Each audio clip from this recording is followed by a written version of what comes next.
बच्चों को दुआएं, बड़ों को सलाम। फिजा है मेरा नाम। आप देख रहे हैं मॉर्निंग विद फिजा। कैसे हैं और सुबह कैसी गुजर रही है, क्या क्या नाश्ता किया है आज मैंने अपनी ज़िंदगी में एक नाश्ता चेंज किया है। मैं अपनी ज़िंदगी में ये पराठे, ये अंडे और ये जो मैं बहुत ज़्यादा घी वगैरह का इस्तेमाल करती हूँ, इस दफ़ा मैंने ये सोचा है कि नहीं, मैं ये सब कुछ नहीं करूँगी, क्योंकि वैसे भी 30 के बाद जो है ना, इंसान को अपनी सेहत का बहुत ज़्यादा ख्याल रखना चाहिए और स्पेशली ये तेल घी की जो ज़िंदगी है ना, इससे दूर हो जाना चाहिए। तो मैंने आज तहिया किया है कि ये तेल, पराठे, घी, इससे थोड़ी सी दूरी इख्तियार करूँगी।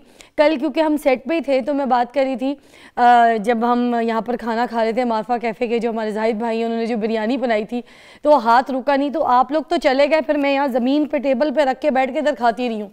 ये मेरा हाल था। तो बात ये हो रही थी कि फ़िज़ा तुमने नाश्ता करके आना है, क्योंकि अगर तुम नाश्ता नहीं करती ना तुम फ़िज़ा नहीं लगती हो। तो मैंने अपने डायरेक्टर से वादा किया था, जो कि अली एन के साहब हैं, उनको मैंने कहा कि कुछ भी हो जाए सुबह सुबह फ़िज़ा आपको नाश्ते के बगैर नहीं मिलेगी। तो आज मैं नाश्ता करके आई हूँ और नाश्ते में मैंने ये किया कि मेरी बेटी सुबह बहुत जल्दी उठती है, बहुत सारा नाश्ता इंटेक लेती है, 5 साढ़े 5 बजे उठ जाती है वो, और उसके बाद थोड़ा करके कुछ ना कुछ खाती है। वो तो कच्ची सब्जियां बहुत खाती है, वैसे ही इतनी मैं इंटेक नहीं ले सकती सुबह। तो मैंने अपनी ज़िंदगी में अंडा ऐड कर लिया है। मैं अब बॉयल एग ज़रूर लूँगी, चाहे गर्मी हो या फिर सर्दी हो, क्योंकि अंडा जो है वो फुल प्रोटीन होता है, आपकी पूरी एक डाइट होती है कंप्लीट। सारा दिन बहुत सी ऐसी चीज़ें जो आप नहीं खा सकते वो एक अंडे से पूरी हो जाती है। और साथ अच्छा सा कोई फ्रेश फलों का जो ताज़ा मौसम का कोई जूस है, या फिर कोई उसको ग्राइंड करके सारा कोई आप मिक्सचर बना लें, स्मूदी बना लें, कुछ भी, तो वो मैं अपनी ज़िंदगी में लूँगी। तो मैं अपनी सेहत का ख्याल रखने लग गई हूँ। आप आज से आप भी अपनी ज़िंदगी में अपनी सेहत को बहुत ज़्यादा तरजीह देंगे। भाई जी, आज का शो भी हमारा बहुत अच्छा है। स्पेशल तो हर कोई कहता है, मैं कहूँगी अच्छा है, क्योंकि मुझे मेरा शो बहुत अच्छा लग रहा है। नई नवेली दुल्हन हूँ मैं शो पे और मुझे बहुत मज़ा आ रहा है। मैं बहुत इंजॉय कर रही हूँ पूरी टीम को, सारे लोगों को। रोज़ सुबह मेरी इतनी खूबसूरत हो रही है। मैं तो ये कह रही हूँ, जो नया साल आया है, ये जो 2024 है, ये मेरा है। मुझे ऐसा लग रहा है, मुझे इतनी अच्छी वाइब्स, इतनी अच्छी एनर्जी मिल रही है।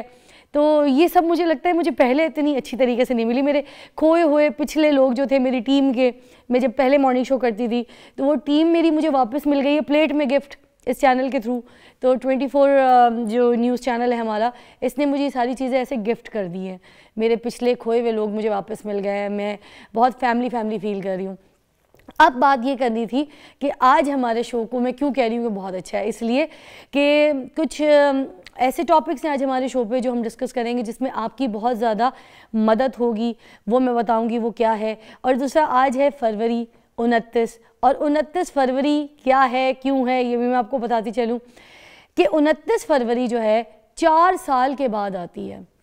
एक साल जब आप पूरा कंप्लीट करते हैं तो वो 365 दिन का होता है। तो 365 के साथ कुछ अशारिया नंबर्स भी होते हैं, जैसे 22, 25, उस तरह के कुछ नंबर्स भी होते हैं। वो नंबर्स जमा होते होते क्योंकि वो थोड़ा दिन होता है ना, तो थोड़े जो नंबर्स हैं वो जमा होते वो पूरा एक दिन बन जाता है 4 साल के बाद। तो वो स्पेशली 29 जो है डेट बन के वो आ जाता है आपके फरवरी के महीने में। अब फरवरी के ही महीने में 29 क्यों आती है? वो इसलिए आती है क्योंकि अगर जो 31 का महीना है या कोई 30 का महीना है, तो 31 के बाद हम 32 तो नहीं रख सकते, क्योंकि 32 से मुंह में दांत हो सकते हैं, मगर 32 कोई आपका डेट नहीं हो सकती, 32वां दिन नहीं हो सकता। तो सबसे शॉर्ट डेट्स इसी में होती हैं 28, तो इसलिए इसमें एक ऐड करके फरवरी के महीने में इसको 29 बना दिया जाता है, और ये आता है 4 साल के बाद। और मज़े की बात ये, मेरी एक बड़ी प्यारी दोस्त है, उसकी जो डेट ऑफ बर्थ है वो है 29 फरवरी। वो अपनी तरफ से ना एक आध दिन आगे पीछे करके मना लेती हर साल। तो मैं उसको कहती हूँ, यार बनता ही नहीं है तुम्हारा ये बर्थडे मनाना, है भी तुम धोखा देती हो, ये कोई तरीका? अब आप खुद सोचें, जो 29वीं फरवरी है वो 4 साल के बाद आती है, तो इसकी जो बर्थडे है वो भी 4 साल के बाद आएगी, इसमें तो कोई शक ही नहीं है। इसी तरह अगर किसी का इंतकाल हो जाता है और किसी की बरसी होती है, तो उसकी भी बरसी 29वें के दिन के हिसाब से वो फिर 4 साल के बाद उसकी बरसी मनाई जाएगी। मतलब ये इस तरह से इसको कहते हैं लीप ईयर। अब ये बड़ी इंटरेस्टिंग सी बात थी, मुझे लगा मुझे आपके साथ शेयर करनी चाहिए और ये आपकी इन्फॉर्मेशन में इजाफा करेगी। तो अब आगे हमारा जो कंटेंट है उसकी तरफ आते हैं। मैं आपको बताती हूँ कि हमारे पास एक ज़बरदस्त यूट्यूबर है, एक कमाल करते हैं कि मैं आपको बता नहीं सकती। तो तो आप उनसे बात करेंगे और आप देखेंगे कि किस तरीके के कमालात हैं उनके, क्या बंदे हैं और किस तरह की चैलेंजेस एक्सेप्ट करते हैं। हुंजा से हम उनको कॉल पे लेंगे अपने साथ, और साथ जो टॉपिक है वो बड़ा ज़रूरी है, जो जिस बात पे मैं आपको कही थी कि बहुत अच्छा शो है। टॉपिक ये है कि बांझ हजरात, मर्द हों या औरतें हों, जिनको आगे औलाद नहीं नसीब हो सकी, या कोई ऐसे ट्रेजेडीज़ हैं, या कोई उनको ऐसे इन्फेक्शंस हैं, या उनके साथ कोई प्रॉब्लम है जिसकी वजह से उनको बांझ करार दे दिया गया है और उनके पास अपनी औलाद नहीं है। तो आज हम उनको ये बता सकेंगे कि क्या ऐसी वजूहात बनती हैं जिसकी वजह से इंसान, मर्द या औरत बांझ हो जाता है, या फिर बांझपन को कैसे ठीक किया जा सकता है, या किस तरह के जो क्राइसिस हैं जिस तरह से वो गुजर रहे होते हैं, ट्रॉमे से गुजर रहे होते हैं, क्योंकि वो मर्द हो या औरत हो, एक इतना बड़ा ट्रॉमा होता है कि मुझे लगता है कि माशरे में आधे जो ये डिवोर्स रेट्स हैं वो इसी वजह से ज़्यादा हैं, क्योंकि मर्द में अगर ये कोई प्रॉब्लम होती है तो वो शर्म या अकड़ या फिर अपनी अना की वजह से इस बात को डिस्कस नहीं करता, ना बताता है, ना मानता है कि मुझे ये प्रॉब्लम है।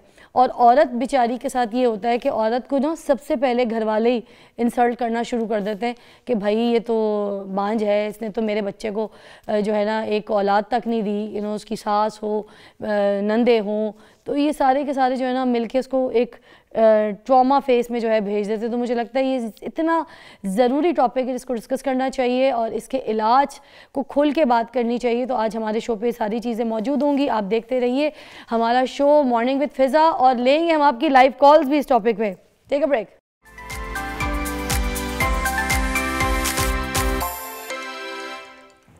वेलकम बैक, आप देख रहे हैं मॉर्निंग विद फिज़ा, और अभी हमारे पास एक ज़बरदस्त हमारे एक मेहमान हमारी कॉल पे हैं हुंजा गेनिश से, और उनका जो है ना रिकॉर्ड उन्होंने कायम किया है इस तरीके से तो किसी ने चैलेंज दिया कि 24 आवर्स तक आपने हुंजा में बर्फ़ानी जगह पर शर्ट नहीं पहननी और फिरते फुरते रहना है बाइकों पे, इधर उधर बर्फ़ पे, कहीं पे भी टुरते रहना है, मगर आपने शर्ट नहीं पहननी है। और ये चैलेंज था, उन्होंने एक्सेप्ट कर लिया।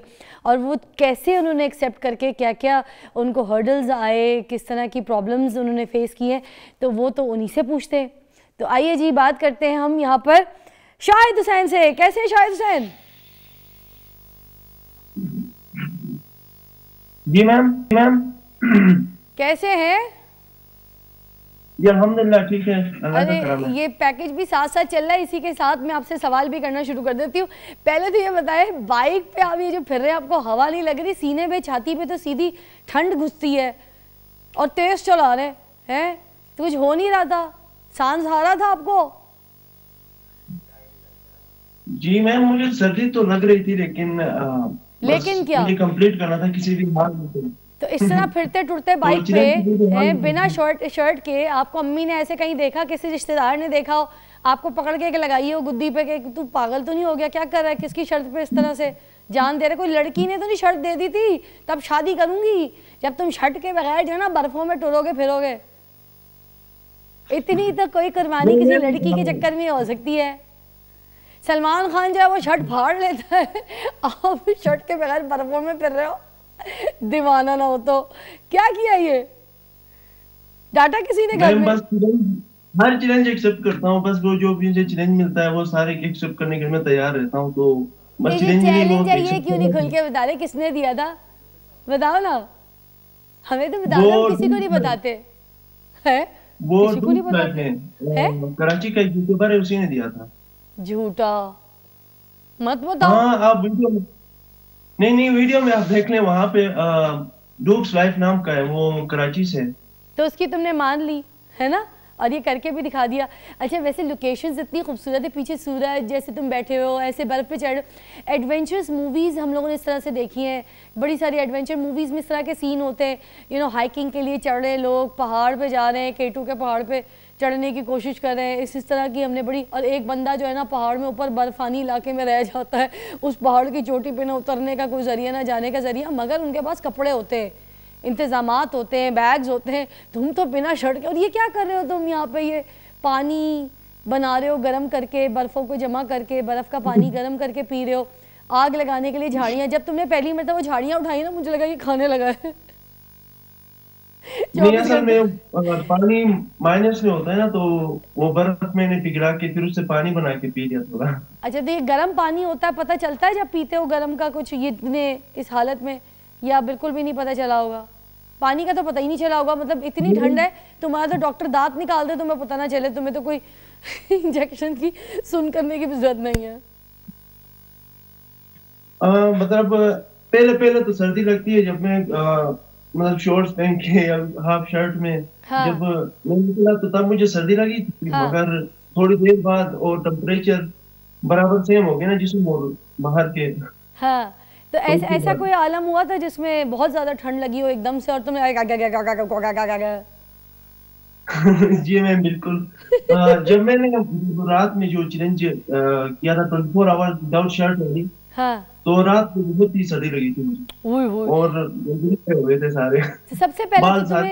सबसे पहले तो तुम्हें अपना नाक नहीं मिलता होगा ठंड से, तुम्हें लगता ही नहीं होगा तुम्हारे मुंह पे नाक भी लगा है, क्योंकि ठंड में नाक गायब हो जाती है। बिल्कुल बिल्कुल। नाक कान का बिल्कुल पता नहीं चल रही थी वो, मतलब इतनी ठंड थी, तो अच्छा। माइनस मेरे ख्याल में उस टाइम -19। तो जब ऐसे रास्ते में जा रहे थे बाइक पे शर्ट उतार के इतनी ठंड में, तो किसी ने गाली शाली निकाली कि पागल ना हो तो ओ जा? हाँ बोल रहे थे, मगर अब मैं ये चीजें इग्नोर करता हूँ और अपने काम से काम रखता हूँ। बहुत सारे लोग थे, ये पागल हो गए, ये कौन दीवाना है बाइक पे, ये वो बातें कर रहे थे, लेकिन अच्छा, मैं इग्नोर कर रहा ये था। रात को भी तुम्हें भूत सवार हुआ? तुम्हारे अंदर का जन निकल के योगा कर रहा था ये क्या था? ये तुम्हें रात को, ये क्या था? तुम योगा कर रहे हो, एक्सरसाइज कर रहे हो, क्या था ये क्यों चक्कर था? एक्सरसाइज करने से फिर मुझे लगता है शायद सर्दी कम लगती है। इतना तो मुझे पता है, मैं एक प्ले के लिए गई थी मालम जब्बा शूट करने के लिए, बर्फ़ ही बर्फ़ होती थी इतनी ज़्यादा बर्फानी इलाके में। तो वहाँ पर हमारे डायरेक्टर्स हमें कहते थे जंप करो जंप करो जंप करो, तो जंप करने से ठंड कम लगती थी। अब ये जो हरकत है तुम्हारी, उचकना कूदना योगा करना है, ऐसे बैठ जाना तो छतों पे जाके, तो इससे कुछ फील होता था? कम लगती थी ठंड? योगा करो तो फील मतलब ये होता है कि मैं मतलब मुझे अपने जिस्म से मतलब जो ठंड है उसको निकालने के लिए मैं अपने दिमाग में जो सोच रहा था कि मैं मतलब विदाउट शर्ट नहीं हूँ, तो हाँ। योगा करते वक्त मैं किसी और जगह पर था, क्या मैं बिस्तर में छुपा हुआ था या कहीं पे, इधर तो में, ये सोच के मैं योगा कर मगर रहा था, इतनी लेकिन बर्फ में शर्ट ने भी क्या करना था? इधर तो शर्ट स्वेटर दो दो जुराबे इस तरह से कोई चीज़ें पहनते तो तुम्हारे कोई सर ढाकते कान ढाकते तो तुम्हारा कोई हाल ठीक होना था। इधर तो तुम, अच्छा उसने तुम्हें शर्ट उतारने को कहा था, ये नहीं कहा था कि अपनी पतलून भी नीचे से काट दो, उसको भी नेकर बना के शॉर्ट्स पहन के घूम रहे हो। इतनी क्या तुम्हें आखिर आ गई थी? नहीं, ये मैंने देखो, पैंट पहनी हुई थी। टांगे भी पूरी खोलनी है, पैंट कौन सी पूरी है, काट चुके हो, निक्कर है। पता नहीं किसी को बोल चुका हूँ। इसको पैंट कह रहा है, कॉल है। शुक्र है ये भी पहन ली तुमने, वरना तो तुम बिल्कुल ही बेवकूफ़ हो, किसकी सारी बातें मान लेते तुम। मगर बड़ी हिम्मत वाली बात है। हुंजा में अभी क्या हालात है, कितनी सर्दी है, कैसा मौसम है? मौसम इस वक्त बिल्कुल ठीक ठाक है, और अभी मतलब ऊपर बादल के साथ मिक्स अच्छा, है सूरज। अगर मैं तुम्हें कहूँ हुंजा में अगर बारिश शुरू होने वाली है और मैं तुम्हें टास्क दूँ कि इस बारिश में जब तक ये बारिश रुकती नहीं है तुमने इसी तरह शर्ट उतार के तो फिर जो है ना खड़े हो जाना, तो हो जाओगे 24 घंटे के लिए? अब बारिश का अभी तो नहीं अभी पता 24 घंटे होगी कि नहीं होगी। जो भी अभी ये मतलब सीजन नहीं है बारिश होने वाली, अच्छा, तो काफी टाइम है। तो मेरी शर्ट भी मान लोगे जो मैं कहूँगी तो? ओके मैम, बिल्कुल। इतने तुम मैं क्यों तुम्हें ऐसा टास्क दूँ बिला वजह, मेरे पर आ जाएगी कि बच्चा बीमार कर दिया, सारे घर वाले तुम्हारे मुझे पूछेंगे आपको क्या पड़ी थी इसको टास्क देने की। वो बेवकूफ़ नहीं तुम्हारा दोस्त मतलब है, उस तुम्हारे दोस्त की कोई क्लास नहीं की तुम्हारे घर वालों ने, अम्मी अब्बू ने, किसी ने बोला नहीं कि किस किस्म का दोस्त है, दुश्मन है क्या है, उठा के हमारे बच्चे को ऐसे ठंड में बिना शर्ट के टास्क दे दी है? मेरा तो कोई दोस्त ही नहीं, मैं दोस्त नहीं रखता हूँ, मैं जंगलों में रहता अरे हूँ, तो कोई दोस्त, पहाड़ों में रहता मैं तो हूँ। मान रही हूँ ना कि वो दोस्त नहीं है, अगर दोस्त होता तो तुम्हें ये काम करने को तो नहीं कहता, कोई दुश्मन ही था तुम्हारा जिसने तुम्हें कहा जा ये कर ले, दोस्त तो नहीं था। मैं तुम्हें बता रही हूँ, अगर तुम्हें दिमाग में लगता है ना हल्की आंच में भी, बिल्कुल भी नहीं था। अम्मी अब्बू ने क्या कहा ये बताओ, डांटा मारा? नहीं नहीं, मतलब तब से मैं 1-2 हफ्ते में घर नहीं गया था। एक तो दो जब मैं हफ्ते गया तो फिर तो अब तो पूरी घर में दुनिया रहा को नहीं पता चल सकता। गया है कि तुम ये काम करते फिरते हो, तो फिर अब तो घर वालों को पता होगा ना कि ये काम किया है। जी मैम, अब तो पता है उनको, मतलब मुझे कुछ नहीं कहते। पहले पहले जब मैं वीडियोस बनाना स्टार्ट किया था तब हाँ, मुझे अब कुछ बहुत नहीं डांटते कहते, अब थे तो घर अम्मी सुबह सुबह कहती हैं बेटा जा काम पे जा, शर्ट ना पाई। अभी क्या काम करते हो, पढ़ते हो, क्या मकसद है ज़िंदगी में, क्या बनना चाहते हो? में। मैम बस मुझे, जब मैंने ये नीच पकड़ा है तो बस यही मुझे आगे ले जाना बस ये है। आगे तुम्हें सलमान खान तक ही लेके जाएगा, क्योंकि बिना शर्ट के उसी का वाइंड अप होता है, क्लाइमेक्स होता है हर सीन में। मगर मेरी बहुत सारी दुआएं तुम्हारे लिए। एटलीस्ट एक विजन है, कुछ करना चाहते हो, कुछ नया कर रहे हो, यू नो। अच्छा, जब बर्फ़ वाली झील में छलांग लगाई तुमने, उस वक्त क्या फीलिंग्स थी, क्या हुआ, क्या सोचा? बर्फ़ वाली झील में छलांग लगा दी। मैम तब मुझे मतलब इसके बारे में इतना मालूम नहीं था, तो वैसे क्या होगा मैं कि वैसे नहीं, टेस्ट इसके करना बारे में था। इतना मालूम नहीं था, ये नहीं पता था कि बर्फ़ वाली झील है। बर्फ वाली थी, मतलब अपने जिस्म के साथ एक्सपेरिमेंट कर रहा था कि क्या होगा अगर मैं 1-2 मिनट बैठ जाऊं। फिर मैं बैठा, मतलब थोड़ी देर बाद मुझे महसूस होने लगी कि मेरे जिस्म से जान निकल रही है। हाँ। और इधर से ऊपर जान थी, नीचे जान जब 3-4 मिनट बैठा तो मतलब टेम्परेचर बिल्कुल सेम हो गई, हम्म। जिस्म और वो पानी की। फिर मुझे पता ही नहीं चल रही थी कि मैं पानी के अंदर हूँ या बाहर हूँ। अरे वाह भाई, चलो भाई, तुम्हारी ये जो यूनिक स्टाइल है, जो तुम दुनिया को दिखाना चाहते हो और ये चैलेंजेस एक्सेप्ट करते हो, देखते हैं आगे तुम्हारा फ्यूचर इसमें क्या चेंज लेकर आता है। मगर फिर भी कुछ नया विजन है, इसलिए हमारी बहुत सारी दुआएं तुम्हारे साथ हैं। थैंक यू सो मच शायद, बड़ा अच्छा लगा आपसे बात कर, और बहुत सारी दुआएं आपके लिए। Thank you ma'am. Thank you. अच्छा जी, अब हम क्या करें, ब्रेक पे जाएं या फिर हम थोड़ी सी और बातें कर लें? ब्रेक ले लेते हैं।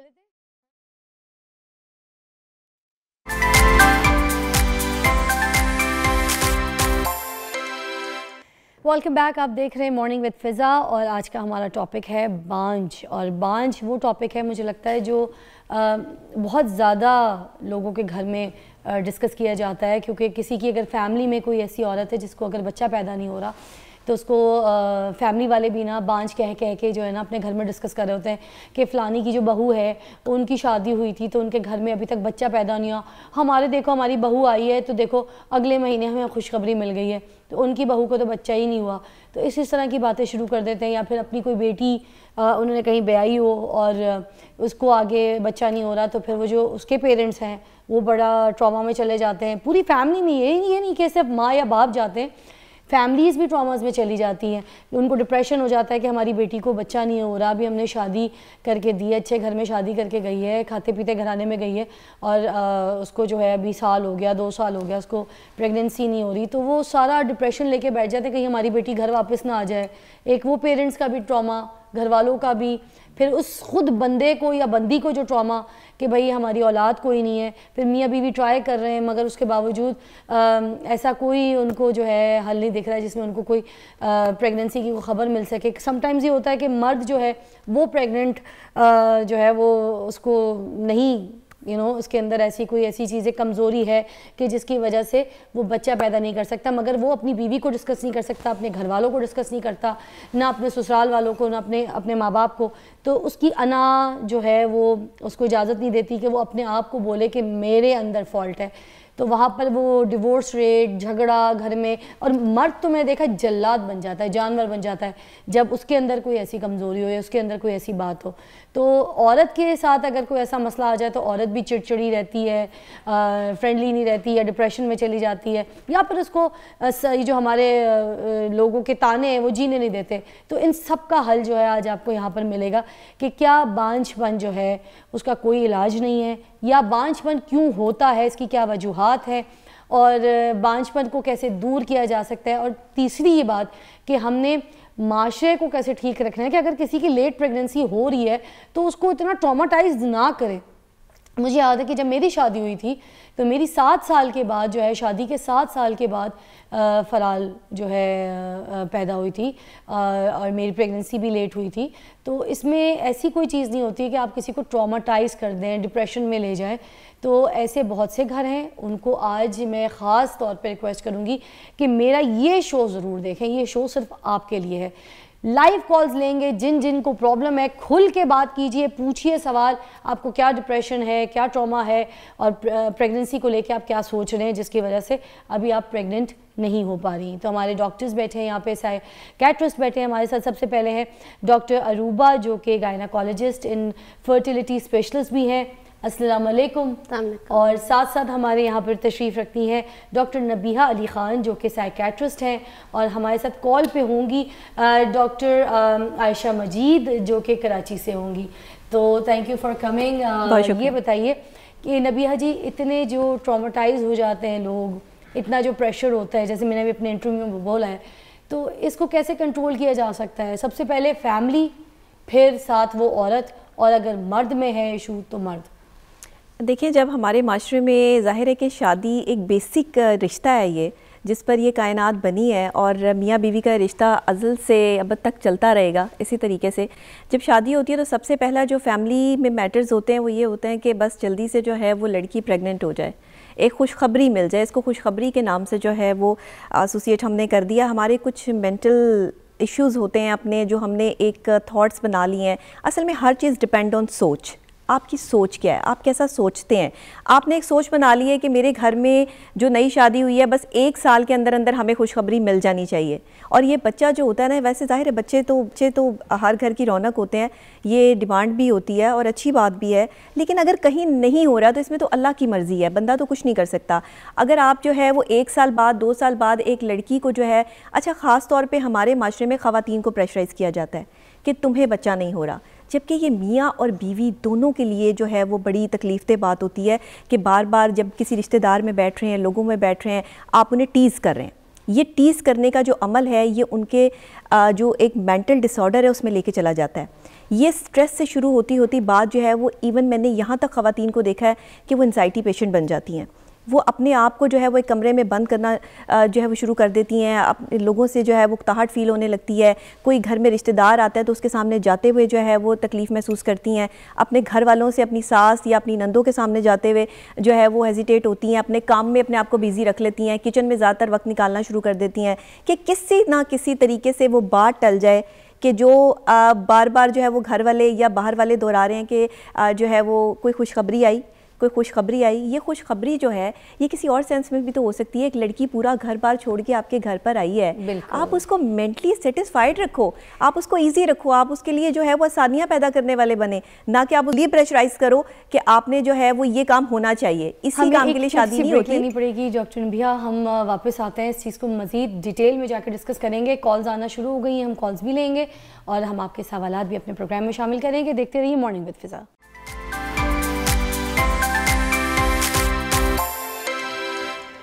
वेलकम बैक, आप देख रहे हैं मॉर्निंग विद फिज़ा और आज हमारा टॉपिक है बांझ के ऊपर।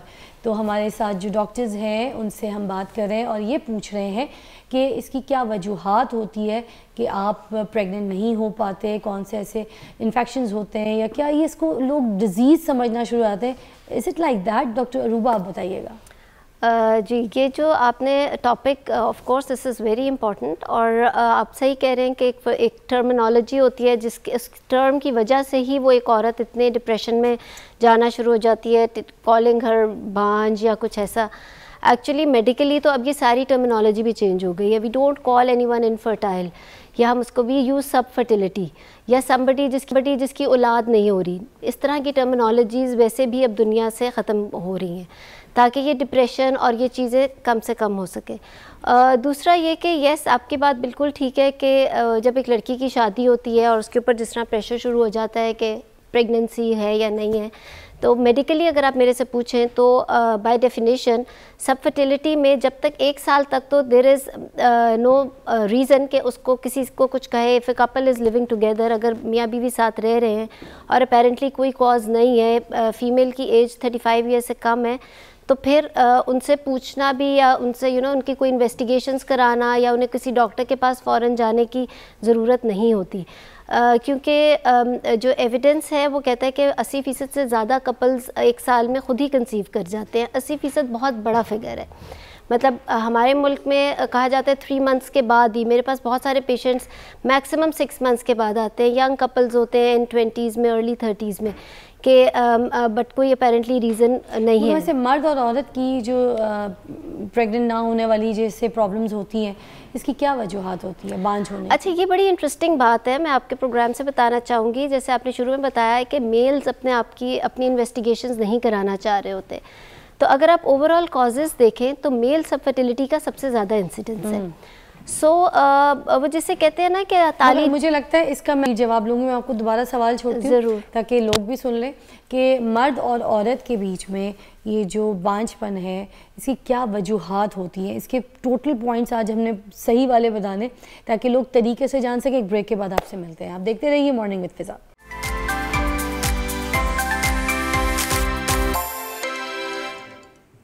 Welcome back. आप देख रहे हैं मॉर्निंग विद फिज़ा। हमारे प्रोग्राम में एक और मेहमान है, उनको भी शामिल करते हैं। डॉक्टर आयशा मजीद हेमाटोलॉजिस्ट हैं, तो कॉल पे भी है हमारे साथ। जी कैसी हैं आयशा जी? मैं बिल्कुल ठीक हूँ फिज़ा, आप कैसी हैं? मैं ठीक हूँ। Thank you for having. अच्छा जी नहीं, आप बल्कि हमारे साथ शामिल हुए प्रोग्राम में, आपका शुक्रिया। अच्छा जी, आज हमारा टॉपिक चल रहा है बांझ जो लोग हैं, तो उनको क्या ट्रॉमा होता है, किस वजह से होता है, क्या वजूहात होती हैं।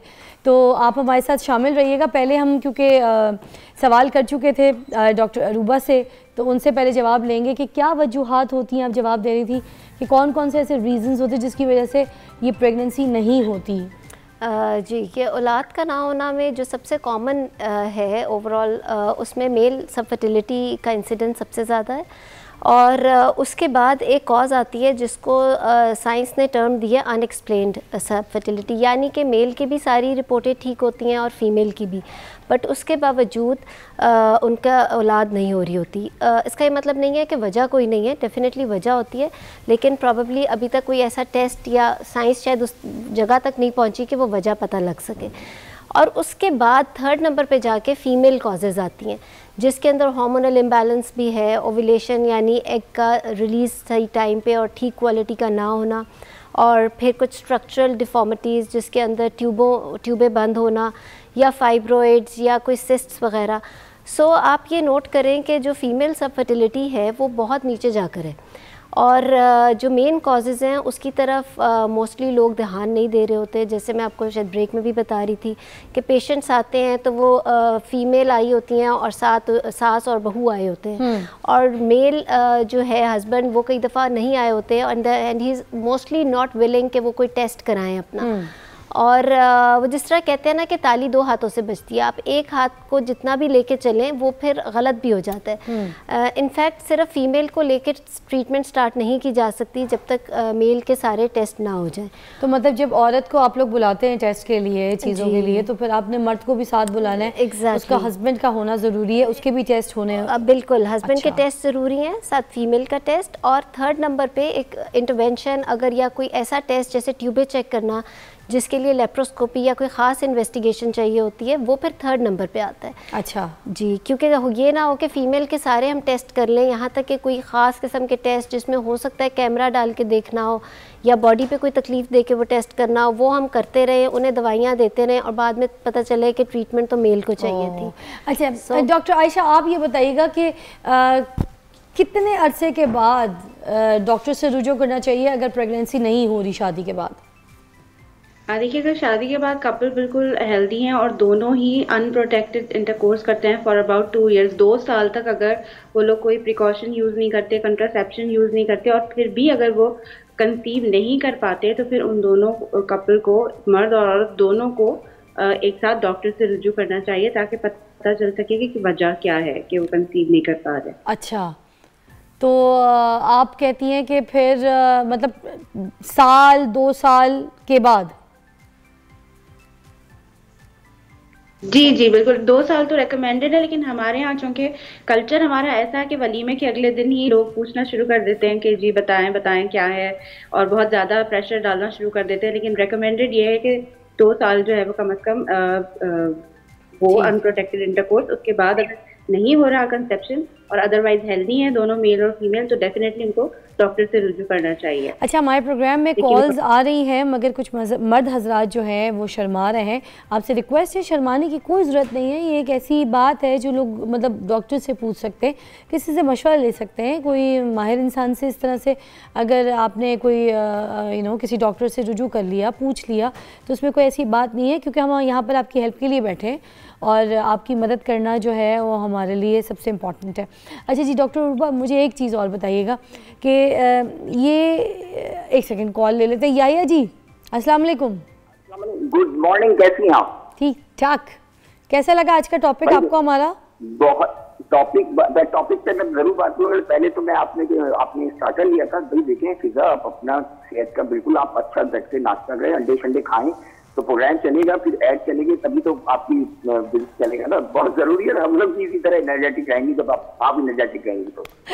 अच्छा ठीक है, आज मैंने किया है नाश्ता, मैंने आपको बताया, मैंने अंडा भी और जूस भी पिया है, और अभी कोई मेरे पास यहाँ पर देख ले चाय कॉफी नहीं है। Coming back to the topic, मैं सबसे पहले तो ये कहना चाहूंगा कि देखिए बाकी हमारे यहाँ कुछ सब्जेक्ट है, टैबू सब्जेक्ट है, अच्छा वी हैव टू एड्रेस। अच्छा किया गया आपने प्रोग्राम किया, मतलब कि मार्केट में एक चीज लोगों को अवेयरनेस तो होनी चाहिए ना। मेरा दो सवाल है सर। एक सवाल मेरा ये है कि देखिए अक्सर जो इनफर्टिलिटी का जो ब्लेम है ना वो औरतों को दिया जाता है मोस्टली, तो ये नहीं, क्या बेहतर नहीं कि शादी से पहले दूल्हा दुल्हन को टेस्ट ही कराने, खुद ही चेक कर लें कि पहले क्या प्रॉब्लम है, ताकि आगे जाके उनको मसाइल क्लियर हो। ये जैसे हम थैलेसीमिया का टेस्ट कराते हैं, क्यों घबराते हैं? अगर शादी से पहले हो जाए तो एक आने वाली जिंदगी के लिए मतलब एक तबाही की तरफ नहीं चलाया जाएगा आदमी, तो पहले ये भी एक मेरी टेंशन ये होना चाहिए। अच्छा, दूसरा सवाल मेरा ये है कि मोस्टली आप जो आपके दोनों मेहमानों से कि जो इनफर्टिलिटी रेशियो है हमारे यहाँ मर्दों में ज्यादा होता है या औरतों में ज्यादा होता है? ये मेरा गुड। मगर पहले सवाल का जरा मुझे सवाल दोबारा आपके सामने रखते हुए, दोनों के सामने, बल्कि अजीब सा लग रहा है ये भी कि भाई कोई रिश्ता लेकर आया है सपोज, ठीक है, घर पे, और बहू पसंद आ गई है। अब वो क्या उसके माँ बाप को ये बोलते हुए अच्छे लगेंगे कि आप ना अपनी बेटी का टेस्ट करवा लें कि ये हमें हमारे बेटे को बच्चा दे सकती है या नहीं। अगरचे तो नहीं है, ये बांझ है, तो फिर हमारी तरफ से ना है। अगर टेस्ट क्लियर होगा तो फिर ही हम अपने बेटे से जो है, हमारे अपने लखते जिगर जो है उसके साथ इसको फिर ब्याह के ले जाएंगे। अब देखिए ये बात करते हुए अच्छा तो नहीं लगता। अब ये टेस्ट होंगे तो सही, कोई एक आध कोई ऐसा टेस्ट तो होगा, कोई हार्मोनल टेस्ट, कोई चीज़ जिससे थोड़ा बहुत साइंस जो है पता कर सकती होगी कि भाई औरत में कोई प्रॉब्लम तो नहीं है। ये बड़ा अच्छा पॉइंट है, लेकिन इसको मैं स्ट्रांगली निगेट करूँगी, क्योंकि देखिए हम एज डॉक्टर्स हम एविडेंस पे बात करते हैं, दुनिया भर की स्टडीज़ पे बात करते हैं। सब फर्टिलिटी इटसेल्फ अगर आप एक फैक्टर देखें तो ये इसके पीछे ये ऐसा फैक्टर नहीं है कि जिसके पीछे आप बिल्कुल इसकी बेस पे आप शादी करें, क्योंकि क्या पता फीमेल के सारे टेस्ट भी ठीक आएँ और मेल के भी ठीक आएँ, लेकिन कहीं फर्टिलाइजेशन के लेवल पे या कहीं माइक्रोस्कोपिक ऐसे लेवल पे मसला है कि प्रेगनेंसी नहीं हो सकती, तो फिर उन टेस्टों का तो फ़ायदा ना हुआ। तो इस बात को बेस बना के सेकेंडली मेडिकली जितनी भी स्टडीज़ हैं उसमें क्लिनिकल पिक्चर बहुत इंपॉर्टेंट होती है कि आपने अर्ली टेस्ट कराने हैं नहीं कराने। जैसे अभी डॉक्टर आयशा ने कहा कि इवन अगर आप 2 साल तक भी टेस्ट ना कराएं तो भी आपका ठीक है, which is the right thing कि 2 साल शादी के बाद भी, क्योंकि जैसे पहले मैंने कहा 1 साल में तो 80% वैसे ही कंसीव कर जाते हैं, मोर देन 90% 2 साल में कंसीव कर जाते हैं, तो टेस्ट की ज़रूरत ऐसा पड़ती नहीं है। और अगर क्लिनिकली ठीक है, जैसे फीमेल की एज 36 से कम है, उसका पहले कोई सर्जरी नहीं हुई हुई, पहले कोई सिस्ट्स का मसला नहीं है, सिमिलरली हस्बैंड में या मेल में कोई इस तरह की हिस्ट्री नहीं है,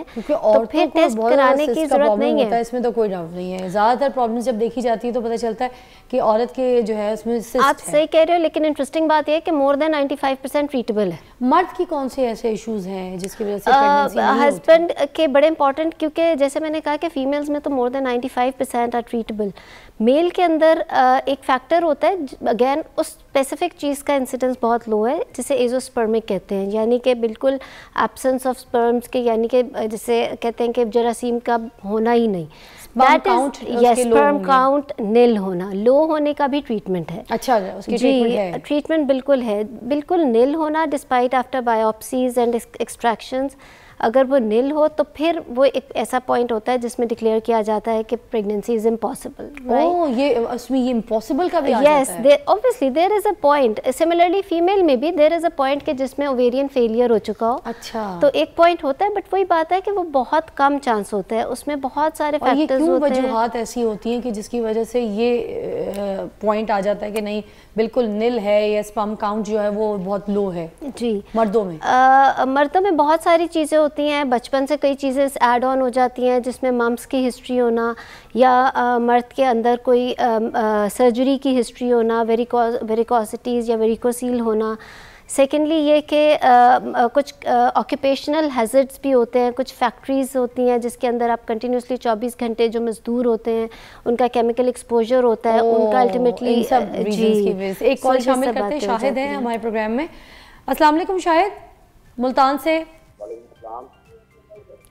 शाहिद ऊंचा बोलिएगा ज़रा। जी कैसे हैं शाहिद? बात कर रहा हूँ जी, क्या कहेंगे?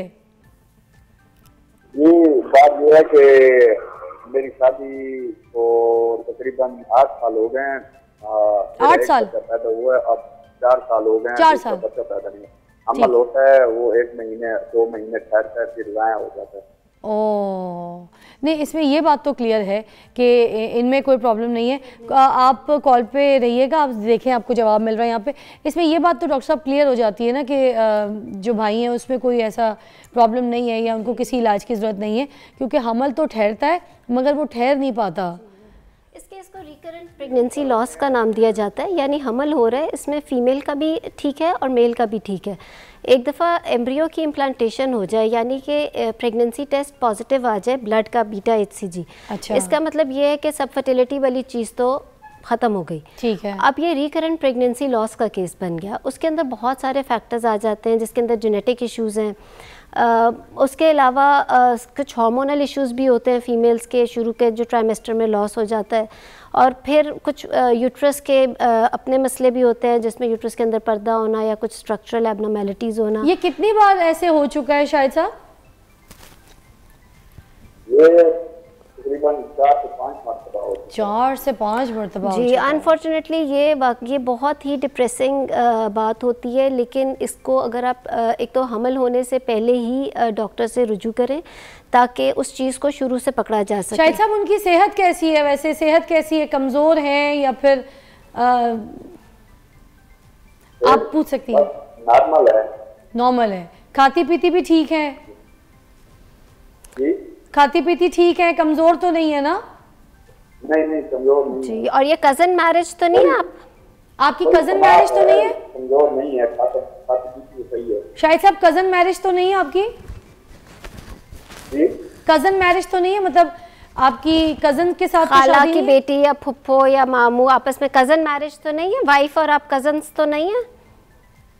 नहीं रिश्तेदार भी नहीं है, रिश्तेदारों में शादी। इसके अंदर बहुत ज़्यादा क्लिनिकली देखने की ज़रूरत होती है कि हार्मोन्स का मसला तो नहीं है, और लेकिन इसमें ये भी ट्रीटेबल होता है, और इसके अंदर हमल होने से पहले ही कुछ मेडिसिन अगर स्टार्ट कर दी जाएं ताकि जब प्रेगनेंसी हो उसको स्ट्रॉन्ग करने के लिए इंस्टेड के देर से शुरू हो। डॉक्टर आयशा आप कुछ कहना चाह रही थी? जी, ब्रेक लेनी है, हमें जल्दी बता दीजिएगा।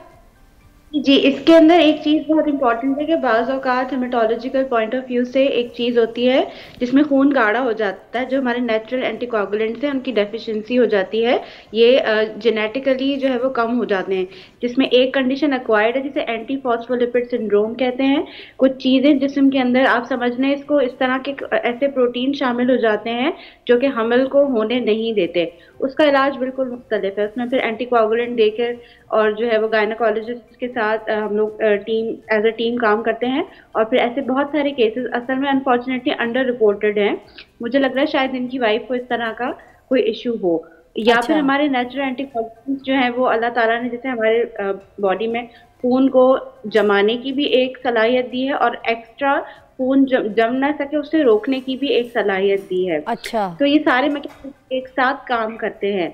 तो बाज़ औक़ात वो ऐसी चीज़ें हैं जिसमें नेचुरल एंटीकोगुलेंट्स की जेनेटिकली कमी हो जाती है तो उस सूरत के अंदर भी जो खून एक्सेसिवली जमना शुरू हो जाता है। ठीक है। खून जमने की वजह से कभी कभार प्रेगनेंसी होती है, तो वो प्रेगनेंसी को जो रिक्वायर्ड ब्लड चाहिए, आप इसको लेमैन टर्मिनोलॉजी में समझ लें कि रिक्वायर्ड ब्लड चाहिए, वो नहीं मिल पा रहा होता, उसके नतीजे में प्रेगनेंसी जो है वो डिस्कार्ड हो जाती है। ठीक है डॉक्टर आयशा, उसमें भी ब्रेक लेंगे। ब्रेक के बाद जब हम वापस आएंगे तो यहाँ पर बिहा से हम ये पूछेंगे कि क्या डिप्रेशन, टेंशन, ट्रॉमा जो हम बहुत ज़्यादा तारी कर लेते हैं अपने ऊपर कि बच्चा नहीं हो रहा, बच्चा नहीं हो रहा, बच्चा नहीं हो रहा, क्या पता उसकी वजह से ये प्रेगनेंसी ना टिकती हो। ब्रेक के बाद पता चलेगा। आप देखते रहिए मॉर्निंग विद फिजा।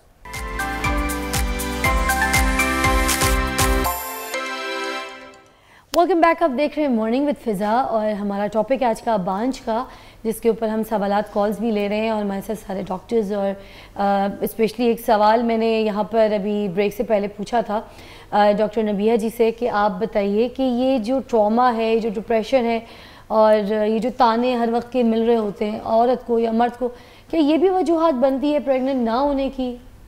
फ़िज़ा, ये बहुत बड़ी वजह हो सकती है, क्योंकि देखें जब एक इंसान डिप्रेशन में है तो वो अपने काम को सही तरीके से तो सर अंजाम नहीं दे सकता, अपनी लाइफस्टाइल उसका बिल्कुल चेंज हो जाएगा। वो सारा दिन जब लोगों के ताने और मुख्तलिफ़ किस्म की बातें जब एक औरत बर्दाश्त करेगी या एक मर्द को भी ज़ाहिर है सुननी पड़ेंगी। अक्सर औक़ात ऐसा भी होता है कि मर्द ज़ाहिर है ज़्यादातर खामोशी इख्तियार करते हैं, इस चीज़ को बर्दाश्त कर जाते हैं। ख़वातीन कहीं बोल पड़ती हैं, कहीं वो अपने बर्दाश्त करने के लिए मुख्तलिफ़ जगहों पर अपने आप को बिज़ी कर लेती हैं। मैंने जैसे पहले भी कहा था, तो ख़वातीन के लिए ये ज़्यादा क्रिटिकल होता है, सिचुएशन ज़्यादा डिफ़िकल्ट हो जाती है उस वक्त जिस वक्त वो जिस घर में रहती हैं वहीं पर हर किसी की नज़र और ज़ुबान इस चीज़ का ताक़ुब कर रही है कि ये जब यहाँ से गुजरेगी तो हम इससे पूछेंगे। तो शादी के 1 महीने के बाद ही शुरू हो जाते हैं। नहीं होना चाहिए, ऐसा नहीं होना चाहिए। आप देखें, अगर किसी की शादी हो गई है उसको आज़ाद छोड़ दें। वो बच्चा जो है ये अल्लाह की तरफ से है। आपको पता है कि ज़िंदगी, मौत, शादी, ये सब चीज़ें जो हैं वो अल्लाह की तरफ से होती हैं। आपका किसके साथ जो है वो निकाह जुड़ा हुआ है, आपने कब इस दुनिया से जाना है, कब आना है, बच्चे ने कब इस दुनिया में आना है, ये सब चीज़ें जो है वो लिखी गई हैं। आपकी दोस्तें भी शुरू होती हैं, बेबी का क्या प्लान है? हाँ, क्या शादी हुई है अभी, बेबी का क्या प्लान नहीं है? होना क्या प्लान क्या होता है? प्लान तो ऊपर वाले का होता है। प्लान तो ऊपर वाले के हाथ में, बंदे के हाथ में नहीं होता। हाँ, जैसे डॉक्टर साहबा भी बता रही थी कि मेडिकली पॉइंट ऑफ व्यू से बहुत सारी ऐसी चीज़ें होती हैं जिसमें डिप्रेशन लेवल हम जो है वो इसमें कंसीडर करते हैं। अब देखिए, स्वे डिप्रेशन अगर हो जाए तो बच्चा जो है वो कंसीव करने में बहुत बड़ी प्रॉब्लम आती है। स्वे डिप्रेशन में अगर औरत चली जाए या मर्द चला जाए, क्योंकि मर्द भी जब बाहर लोगों में उठते बैठते हैं उनसे भी उनके दोस्त जो है वह अहबाब ये सवाल करते हैं, लेकिन उनके सवाल करने का अंदाज़ कुछ और होता है। औरतों के सवाल करने का अंदाज़ कुछ और होता है। बाकायदा तौर पे बड़े प्यार से पास बिठा के, कपड़े दे के, चीज़ें दे के, हाथ पाँव दे के, तुम अच्छी खासी खूबसूरत हो, अच्छी खासी सुगड़ हो, सब कुछ है तो बेटा डॉक्टर को चेक करवा लो। अब उन्हें ये नहीं पता कि हो सकता है, देखिए लड़का और लड़की दोनों को डॉक्टर को चेक करवाना है अगर 2 साल बाद ये चीज़ें नहीं हो रही। लेकिन उसके लिए डाइट की भी बहुत ज़्यादा अहमियत है। आपको कोई सवाल मुझे लगता है किसी ने देना है। जी, अस्सलाम वालेकुम। अस्सलाम वालेकुम जी, कौन बात कर रही है? मिसेस आसिफ बात कर रहे हैं जी, क्या कहेंगी आप? हमारा ये इशू है कि कजन मैरिज है हमारी और एक हमारा बेबी है, 2 हमारे मिसकैरेज हो गए हैं। अच्छा। उसके और वो मतलब कंसीव हो जाता है और रहता नहीं ना। अच्छा। तो अब फिर दोबारा हुआ नहीं। एक बेबी है आपका? जी जी, माशाल्लाह है। माशाल्लाह। 5 ईयर का। माशाल्लाह माशाल्लाह। अच्छा, आपने कुछ पूछना है, इनसे सवाल करना है तो डॉक्टर जी यही पूछना है कि बाकी सब कुछ हमारा सही है, इंटरनल निज़ाम। जी ठीक है। तो हमें समझ नहीं आ रही कि जब कंसीव हमने कर लिया, एक बेबी भी हो गया, तो ये डॉक्टर अरूबा के सवाल का जवाब दीजिएगा। जी, आप कुछ पूछना चाहेंगी उनसे? जी, इसके अंदर भी यही है कि कंसीव हो रहा है लेकिन प्रेगनेंसी लॉस हो रही है, तो इसमें भी वही फैक्टर्स आएंगे। अगर आप इसमें बेशक कज़न मैरिज भी है, अगर कोई जेनेटिक एलिमेंट भी आए तो उसमें बिकॉज माशाल्लाह एक बेबी भी है, और वैसे भी अगर किसी में कज़न मैरिज भी हो और खुदा न खास्ता जेनेटिक कॉज की वजह से रिकरेंट प्रेगनेंसी लॉस हो रहा है, तो वो उसका ये मतलब नहीं होता कि हर दफ़ा ही जेनेटिक की वजह से वो प्रेगनेंसी कंटिन्यू नहीं होगी। तो उसमें मेन तो यही ट्रीटमेंट होता है कि आप कंसीव करें और फिर वो इंशाल्लाह ठीक भी चल पड़ता है, एक्सेप्ट कि जेनेटिकली सिलेक्टेड बेबी, लेकिन उस पर भी कोई इतना ज़्यादा एम्फसाइज़ नहीं किया जाता, तो उसमें नेचुरल कंसेप्शन से ही प्रेगनेंसी कंटिन्यू करके देखा जाता है। दूसरा वही जैसे डॉक्टर आयशा ने कहा था, एंटीफॉस्फोलिपिड एंटीबॉडी सिंड्रोम के टेस्ट होते हैं जो प्रेगनेंसी जब ना हो उस वक्त उसका वर्कअप कराया जाता है, और अगर वैसा कुछ आए तो नेक्स्ट प्रेगनेंसी में आपको एंटीकोएगुलेंट्स यानी खून पतला करने के कुछ इंजेक्शन शुरू से ही दिए जाते हैं, जिससे कि फिर प्रेगनेंसी ग्रो भी करती है और मोर देन 90% ये उस चीज़ का ट्रीटमेंट है। अच्छा, एज भी तो फैक्टर होती है ना, इसका भी तो होता है। बिल्कुल, ये कितना इम्पॉर्टेंट आपने बात की फ़िज़ा, एज का बहुत ज़्यादा इसमें रोल है, क्योंकि रिकरेंट प्रेगनेंसी लॉस का इंसिडेंस बहुत ज़्यादा है, स्पेशली आफ्टर 40। अगर फीमेल की एज 40 से ऊपर हो गई है तो जेनेटिक कॉजेज़ वैसे ही बढ़ जाते हैं। अब जैसे मेरी अम्मी थी, बहुत छोटी उम्र की थी, 8 बच्चे हैं उनके, ठीक है, तो 8 बच्चे उन्होंने दिए, कभी इस तरह के तो ख्वाब में कोई बातें भी नहीं होती थी, उस ज़माने में तो कोई ऐसी तकलीफें भी नहीं होती थी। अब ये लेट मैरिजेस की वजह से भी तो होता होगा ना, लेट मैरिजेस, फिर लेट कंसेप्शन भी, फीमेल का एज। मगर इसके ऊपर डिटेल में बात करते हैं, ब्रेक लेते हैं, ब्रेक के बाद वापस आते हैं और आपको बताते हैं कि लेट मैरिजेस की वजह से क्या क्या इश्यूज होते हैं और क्यों होते हैं, और क्या प्रेगनेंसी फिर बिल्कुल भी नहीं होती है अगर इतना लेट लोग जब शादी का ख्याल लेकर आते हैं दिमाग में। Take a break.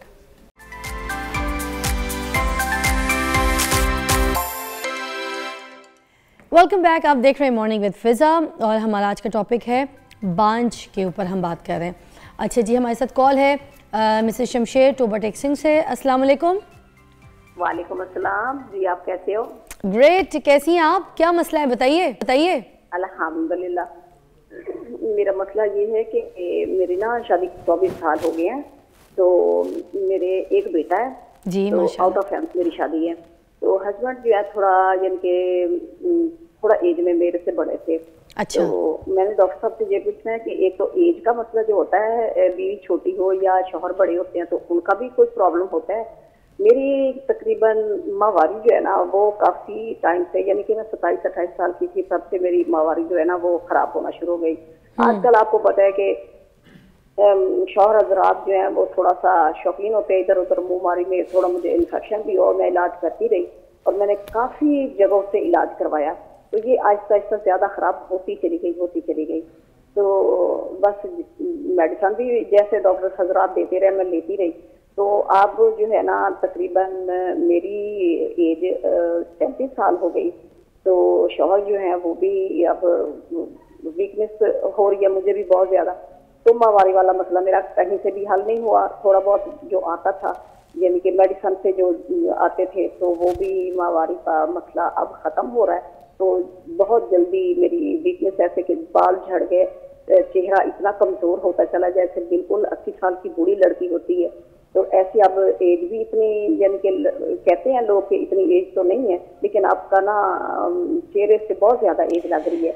अच्छा, तो पहले इससे पहले कि आपसे डॉक्टर सवाल, मिसेस शमशेर से पहले कि डॉक्टर आपसे सवाल करें, मगर मुझे एक चीज़ और लग रही थी, मैं डॉक्टर नबिहा को भी आपके साथ आप कॉल पे रहें शामिल करूँगी। डॉक्टर नबिहा, मुझे ये भी लगता है कि थोड़ा सा वही वाली बात जब हम कह रहे थे कि टेंशन डिप्रेशन ले लेती हैं औरतें, तो जैसे उन्होंने अभी अपनी एक शिकायत बोली भी है कि मर्द हजरात जो है इधर उधर मुंह मारना शुरू कर देते हैं, तो ये वजह भी तो होती है देखे ना औरत के साथ।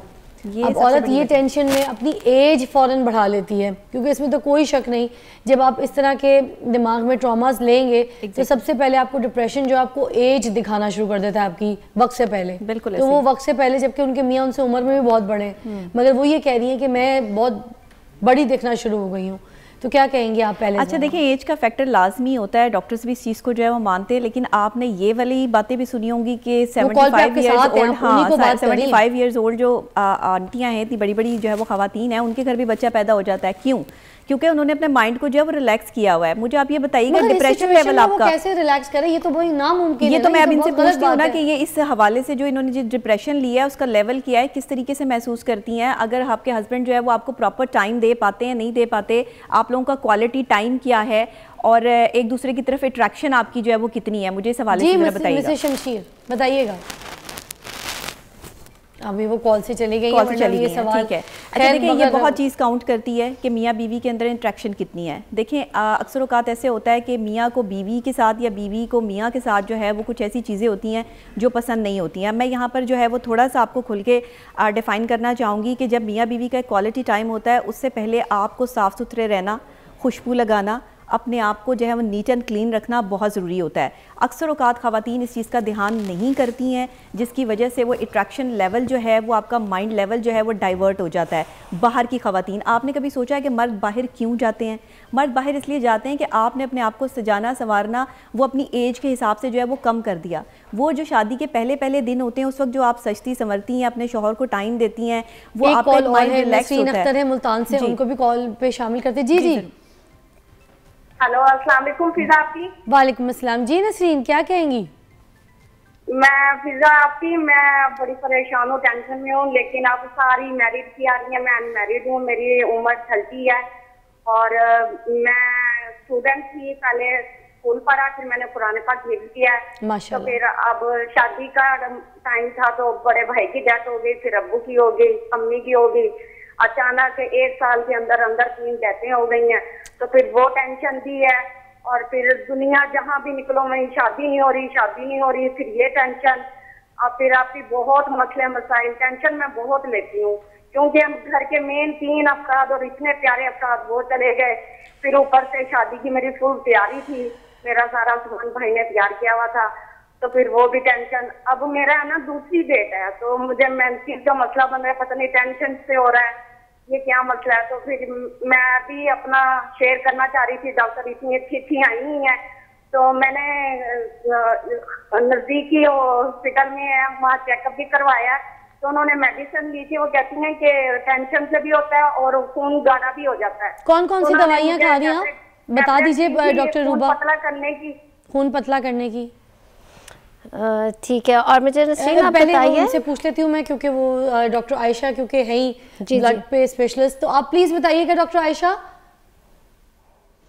देखिए, जो मुझे इनके सवाल से समझ आया है, ये कह रही हैं कि ये अनमैरिड हैं and she is about 30 years old, और इनके मुसलसल जो डेथ होने की वजह से ये बहुत ज़्यादा परेशान रही हैं, और इनकी जो पीरियड्स एंड जो मेंसेस है उसके अंदर इरेगुलरिटीज आई हैं, और अब ये फर्दर जानना चाह रही हैं कि उस सिलसिले में क्या हो। और वहाँ पर डॉक्टर ने इन्हें खून पतला करने की दवा पे डाल दिया है कि टेंशन रही, लेकिन आपका खून गाढ़ा भी है, उन्होंने इस हवाले से डाला है। देखिए, 30 साल की उम्र में अगर माहवारी डिस्टर्ब हो रही है, तो डिस्टर्ब में किस तरह से हो रही है? क्या वो बहुत ज्यादा पीरियड्स आ रहे हैं या बहुत कम आ रहे हैं? दोनों ही डिस्टर्बेंसेस होते हैं।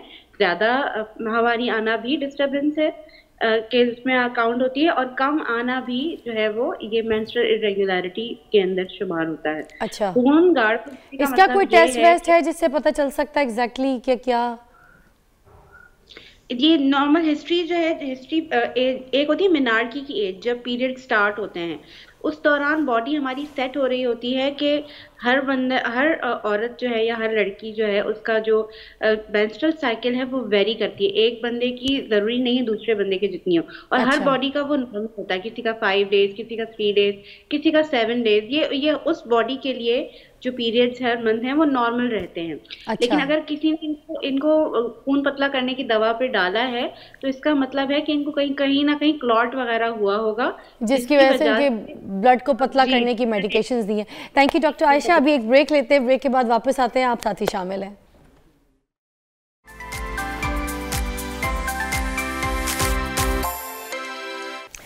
आप सब डॉक्टर्स का बहुत बहुत शुक्रिया। आज का टॉपिक ऐसा था कि मुझे नहीं लगता कि ये हमारी एक एपिसोड में ख़त्म होगा, और बहुत सारे ऐसे इश्यूज़ और कॉल्स जो है जो हमें लेनी थी वो भी हम प्रोग्राम में जो है इतनी नहीं ले पाए, क्योंकि इसके ऊपर मुझे लगता है हमें को 25-30 एपिसोड्स करनी पड़ेंगी, और हम आपको दावत देते रहेंगे। अब हमारे साथ मौजूद है मालपुरा कैफ़े से जाहिद भाई। कल की बिरयानी बहुत मज़े की थी। वालेकुम अस्सलाम। आज भी बहुत मज़ेदार है। ये मुगलाई कुजीन में से हमारी है सबसे स्पेशल बेदम जान। बेदम हाँ जी, शाहजहां, मतलब दम नहीं होता। हाँ जी, मुमताज़ महल में ये बनती थी। अच्छा। और मुमताज़ बेगम जो सी ना, ये उसकी रेसिपी है। तो मुमताज़ बेगम से आप कब मिलने जाते थे? बस जब मिलने गया था तब पता था? जी हाँ, बिल्कुल पता था। एक्चुअली बाजार में जो सी मिलती है वो कभी बादामी और कभी क्रीमी कह देते हैं।